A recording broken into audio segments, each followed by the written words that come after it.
మన దేశ భవిత మన చేతుల్లోనే. ఇది మన చేతగానితనమో లేక అతి మంచితనమో తెలియదు గాని అమెజాన్ అనే కంపెనీ 1 సంవత్సరం క్రితం అండర్వేర్స్ మీద మన దేవుని బొమ్మలు ముద్రించింది.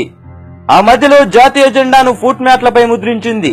మళ్లీ మొన్న మనం వేసుకునే చెప్పులపై గాంధీ బొమ్మను ముద్రించింది. వీటన్నింటినీ చూస్తూ మనం ఏమీ చేయలేని దద్దమ్మలం. ఎందుకంటే మనం ఆన్లైన్ లో షాపింగ్ చేయకపోతే ప్రాణాలు పోతాయి. మన తాతలు ముత్తాతల దగ్గర నుంచి మనం ఆన్లైన్ లోనే షాపింగ్ చేశాం. మరి ఇప్పుడు కొనొద్దంటే ఎలా? మేము బతకలేమన్న మనకు సిగ్గు, శరం, మానం, దేశం మీద అభిమానం, దేశభక్తి ఉంటే 1 సంవత్సరం పాటు అమెజాన్ యాప్ తీసేసి వాడి ఆన్లైన్ లో షాపింగ్ చేయడం మానేయండి.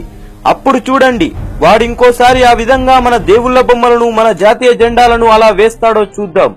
మన చేతగానితనాన్ని వాడు అలుసుగా తీసుకుంటున్నాడని ఒక వ్యక్తి తనలోని ఉద్వేగాన్ని మనతో పంచుకున్నాడు.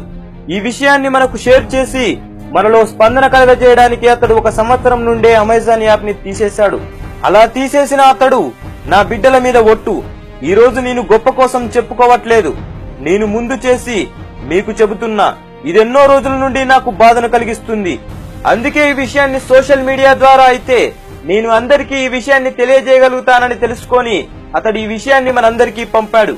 కాబట్టి ఈ మంచి పనికి, మన దేశ ఉన్నతిని కాపాడడానికి మనం దోహదపడదాం. ఫేస్బుక్, యూట్యూబ్ లంటే కేవలం లైకులు, కామెంట్లు, వీడియోలు షేర్ చేయడం, ఫోటోస్లు అప్లోడ్ చేయడం కాదు.